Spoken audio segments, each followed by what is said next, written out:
आज के इस खास वीडियो में हम स्मार्ट मनी कॉन्सेप्ट यानी एसएमसी को एक एडवांस और गहराई से समझाने वाले हैं। आज के दौर में मार्केट इतना स्मार्ट और जटिल हो चुका है कि यह पुराने तरीकों से समझ पाना मुश्किल है। अगर हम सिर्फ basic support resistance, candlestick pattern, chart pattern या ट्रेंड लाइन जैसे पुराने टूल्स का इस्तेमाल करके ट्रेडिंग करेंगे तो यह लगभग तय है कि हम मार्केट में नुकसान ही उठाएंगे।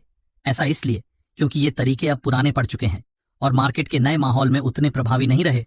आज हर ट्रेडर इन बेसिक तकनीकों से वाकिफ है, जिसके कारण ये पुरानी ट्रिक्स अब उतना फायदा नहीं दे पाती। जैसा कि मैंने पहले भी कई बार बताया है, ट्रेडिंग एक जीरो सम गेम है। इसका मतलब है कि इसमें किसी एक का नुकसान ही दूसरे का फायदा बनता है। कुछ साल पहले तक सपोर्ट रेजिस्टेंस, चार्ट पैटर्न और कैंडलस्टिक जैसे टूल्स शानदार तरीके से काम करते थे। उस समय इनका इस्तेमाल करके अच्छा प्रॉफिट बनाया जा सकता था, लेकिन अब समय बदल चुका है। आज का मार्केट बहुत ज्यादा स्मार्ट और तेज हो गया है। अगर हम अब भी सिर्फ इन पुराने तरीकों पर निर्भर रहेंगे तो लंबे समय तक प्रॉफिट बनाना मुश्किल हो जाएगा और नुकसान की संभावना बढ़ जाएगी। हालांकि अगर हम इन पुराने तरीकों में स्मार्ट मनी कॉन्सेप्ट को शामिल करें तो हम मार्केट से लगातार अच्छा प्रॉफिट कमा सकते हैं। आज का मार्केट स्मार्ट मनी के दम पर ही चलता है। स्मार्ट मनी वे बड़े खिलाड़ी हैं, जैसे कि संस्थागत निवेशक, हेज फंड्स और बैंक, जो मार्केट को अपनी रणनीतियों से हिलाते हैं। इसलिए अगर आप ट्रेडिंग में लंबे समय तक सफल होना चाहते हैं तो एसएमसी को गहराई से समझना और सीखना बेहद जरूरी है। बिना इस कॉन्सेप्ट को समझे ट्रेडिंग में स्थायी सफलता हासिल करना लगभग असंभव है।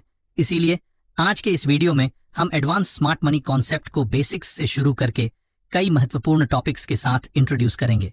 मैं यह भी बताना चाहता हूं कि आप सभी की डिमांड को देखते हुए मैं एसएमसी पर एक पूरी सीरीज शुरू करने जा रहा हूं। इस सीरीज में हम स्मार्ट मनी की हर तकनीक को बेसिक से लेकर एडवांस लेवल तक लाइव ट्रेडिंग के साथ समझेंगे। इससे आपको स्मार्ट मनी के साथ ट्रेड करने में बहुत मदद मिलेगी और आपका आत्मविश्वास बढ़ेगा। अगर आप चाहते हैं कि मैं इस एसएमसी सीरीज को शुरू करूं और आगे बढ़ाऊं तो आप लोग कमेंट सेक्शन में एसएमसी जरूर लिखें। अगर मुझे आपका अच्छा रिस्पॉन्स और सपोर्ट मिलता है तो मैं इस सीरीज को नियमित रूप से कंटिन्यू करूंगा। आज का ये वीडियो हमारी स्मार्ट मनी कॉन्सेप्ट सीरीज का पहला हिस्सा है, जिसमें हम एसएमसी की बुनियादी बातों को समझने वाले हैं। इस वीडियो में हम इन टॉपिक्स को कवर करेंगे। एसएमसी यानी स्मार्ट मनी कॉन्सेप्ट क्या है और यह कैसे काम करता है। स्मार्ट मनी मार्केट में स्टॉप लॉस को कैसे और क्यों बनाती है।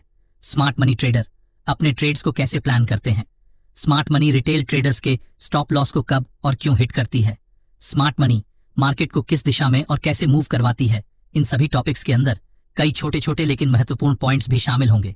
इसलिए मैं चाहता हूं कि आप इस वीडियो को शुरू से लेकर अंत तक बहुत ध्यान से देखें और इसे बिल्कुल भी स्किप न करें। हो सकता है कि वीडियो थोड़ा लंबा हो, लेकिन अगर आप इसे पूरा और समझदारी से देखेंगे तो मैं गारंटी देता हूं कि आप कुछ ऐसी एडवांस और यूनिक चीजें सीख कर जाएंगे जो आपको ज्यादातर पेड कोर्सेज में भी नहीं सिखाई जाती। तो चलिए बिना देर किए इस वीडियो को शुरू करते हैं। अगर आपको ये कॉन्सेप्ट पसंद आ रहा है तो वीडियो को एक लाइक जरूर करें और अगर आप हमारे चैनल पर नए हैं तो कृपया चैनल को सब्सक्राइब करना न भूलें, ताकि आप हमारी इस एसएमसी सीरीज के हर नए वीडियो तक आसानी से पहुंच सकें। दोस्तों, सबसे पहले बात करते हैं कि आखिर ये एसएमसी है क्या। एसएमसी का मतलब है स्मार्ट मनी कॉन्सेप्ट। अब आप सोच रहे होंगे कि ये स्मार्ट मनी क्या है, तो चलिए इसे आसान भाषा में समझते हैं। मार्केट में मुख्य रूप से दो तरह के ट्रेडर्स होते हैं। पहला, रिटेल ट्रेडर्स, यानी हम और आप जैसे लोग जो छोटे स्तर पर ट्रेड करते हैं। हमारी ट्रेडिंग की मात्रा होती है जैसे 100, 500 या ज्यादा से ज्यादा 2000 शेयर। इससे ज्यादा हम आमतौर पर नहीं जाते। और दूसरा, स्मार्ट मनी ट्रेडर्स, वो बड़े खिलाड़ी हैं, जैसे बड़े निवेशक, जैसे एफआईआई, डीआईआई, बड़े बैंक या फिर कोई बड़ा कंपनी जिनके पास लाखों करोड़ रुपए का फंड होता है। इनके पास इतना पैसा होता है कि ये लोग लाखों शेयर की भारी भरकम मात्रा में ट्रेड करते हैं, इसीलिए इन्हें स्मार्ट मनी कहते हैं। अब सवाल ये है कि ये स्मार्ट मनी ट्रेडर्स काम कैसे करते हैं। हम रिटेल ट्रेडर्स आमतौर पर support resistance, candlestick pattern, chart pattern या ट्रेंड लाइंस के आधार पर ट्रेड करते हैं। लेकिन स्मार्ट मनी ट्रेडर्स का खेल कुछ अलग है।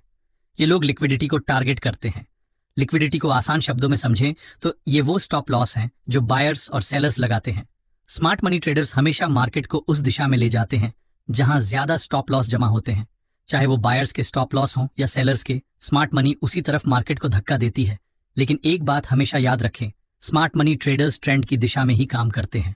ये लोग रिटेल ट्रेडर्स को ट्रेंड के साथ ही फंसाते हैं। ऐसा इसलिए क्योंकि अगर ये ट्रेंड के खिलाफ मार्केट को मूव करने की कोशिश करे तो उन्हें बहुत ज्यादा फंड लगानी पड़ेगी और फिर भी वो सक्सेस नहीं होंगे। तो दोस्तों, स्मार्ट मनी ट्रेंड को फॉलो करते हैं, लेकिन अपने बड़े फंड्स और स्मार्ट स्ट्रैटेजी से रिटेल ट्रेडर्स के स्टॉप लॉस को हिट करते हैं। इसीलिए मार्केट में स्मार्ट बनना जरूरी है, ताकि हम भी इन बड़े खिलाड़ियों के जाल में न फंसें। आइए चार्ट पर अच्छी तरह से समझते हैं कैसे स्मार्ट मनी छोटे रिटेल ट्रेडर को ट्रैप करती है। जैसे देखिए, ये है निफ्टी 28 मार्च 5 मिनट टाइम फ्रेम की चार्ट। मार्केट 23,500 के पास क्लोजिंग देती है, तो ये लेवल एक रेजिस्टेंस लेवल बन चुका है। क्यों? क्योंकि आपको ये पता होना चाहिए कि मार्केट की प्रीवियस क्लोजिंग सपोर्ट या रेजिस्टेंस लेवल बन जाती है और 1 अप्रैल को मार्केट 23,340 लेवल के पास ओपन होती है, पर मार्केट यहां से अपसाइड जाती है और इस रेजिस्टेंस लेवल को आसानी से ब्रेक कर देती है। अब आप एक बात सोचिए, मार्केट लगातार ग्रीन कैंडल बनाते हुए इस रेजिस्टेंस लेवल को ब्रेक करती है, तो अब आप क्या करेंगे? बाय करेंगे या सेल करेंगे? क्योंकि 90% रिटेल ट्रेडर्स को यही सिखाया गया है कि सपोर्ट और रेजिस्टेंस के ब्रेकआउट पर बाय या सेल करना चाहिए, और जैसे ही मार्केट में इस रेजिस्टेंस का ब्रेकआउट होता है तभी 90% रिटेल ट्रेडर्स यहां पर अपनी एंट्री बना लिए होंगे और इस एरिया में सभी का स्टॉप लॉस होगा। मतलब मार्केट में सबसे ज्यादा लिक्विडिटी इस एरिया में है। तो जैसा कि मैंने आपको बताया था, स्मार्ट मनी उस एरिया को टारगेट करते हैं जिस एरिया में सबसे ज्यादा स्टॉप लॉस होते हैं। और देखिए आगे क्या होता है, मार्केट सभी का स्टॉप लॉस हिट करते हुए डाउन साइड चली जाती है और यहां पर लाखों रिटेल ट्रेडर को लॉस का सामना करना पड़ता है। ये कुछ महत्वपूर्ण पॉइंट्स हैं जिनकी मदद से आप ऑन ऑपरेटर की चाल से बच सकते हैं। पॉइंट नंबर 1, कॉन्फर्मेशन के बिना ट्रेड मत लो। जब प्राइस ब्रेकआउट या ब्रेकडाउन करे तुरंत एंट्री मत लो। कॉन्फर्मेशन के लिए वेट करो, जैसे कैंडल क्लोजिंग या वॉल्यूम स्पाइक। वॉल्यूम जरूर चेक करो। अगर ब्रेकआउट ब्रेकडाउन के टाइम वॉल्यूम कम है तो ये फॉल्स मूव हो सकता है, लेकिन ब्रेकआउट के बाद भी अगर बिग वॉल्यूम बार बनी है तो आप ट्रेडिंग अपॉर्चुनिटी खोज सकते हो। स्टॉप लॉस सही जगह रखो। ऑपरेटर अक्सर छोटे ट्रेडर्स के स्टॉप लॉस को हिट करते हैं। लॉजिकल लेवल पर स्टॉप लॉस रखो। Point number 2, false breakout breakdown को पहचानो। ये तब होता है जब प्राइस किसी की लेवल को तोड़ती है लेकिन वापस उसी रेंज में आ जाती है। इसे आप इन तरीकों से पहचान सकते हैं। विक या कैंडलस्टिक पैटर्न देखो। लंबी विक वाली रिजेक्शन कैंडल फॉल्स मूव का सिग्नल देती है कि लेवल्स पर ध्यान दो, जैसे 100, 200, 500। इन पर फॉल्स ब्रेकआउट ज्यादा होता है। लिक्विडिटी ग्रैब समझो। लो वॉल्यूम के साथ ब्रेकआउट और तुरंत रिवर्सल, ये सिग्नल हो सकता है कि ऑपरेटर ने ट्रैप किया है। मल्टीपल टाइम फ्रेम एनालिसिस करो। छोटा टाइम फ्रेम कुछ दिखा रहा है लेकिन बड़े टाइम फ्रेम पर ट्रेंड उल्टा है तो फॉल्स मूव हो सकता है। अब आइए जानते हैं स्मार्ट मनी के साथ एंट्री कैसे लें। स्मार्ट मनी मतलब बड़े प्लेयर्स, वही लोग जो मार्केट को मूव करते हैं। ऑन ऑर्डर ब्लॉक्स ढूंढो, वो जॉन्स जहां प्राइस ने शार्प रिवर्सल किया हो। ये डिमांड सप्लाई जॉन्स होते हैं। लिक्विडिटी हंट, जब प्राइस किसी स्टॉप लॉस जॉन को हिट करे और तुरंत रिवर्स करे तो वो स्मार्ट मनी का एंट्री पॉइंट हो सकता है। एंट्री के सिंपल स्टेप्स की जॉन्स मार्क करो, जैसे सपोर्ट, रेजिस्टेंस या ऑर्डर ब्लॉक्स। कॉन्फर्मेशन का वेट करो, जैसे रिटेस्ट, बुलिश कैंडल या वॉल्यूम स्पाइक। स्टॉप लॉस और टारगेट प्लान करो और रिस्क रिवॉर्ड कम से कम 1 से 2 रखो। ट्रेंड के साथ चलो, बड़े टाइम फ्रेम के ट्रेंड के साथ ही ट्रेड करो। तो इन तरीकों की मदद से आप बड़े प्लेयर्स के साथ अपनी एंट्री बना सकते हैं। तो दोस्तों, ये सभी एसएमसी की बेसिक थी जिसे ज्यादातर लोग जानते भी होंगे।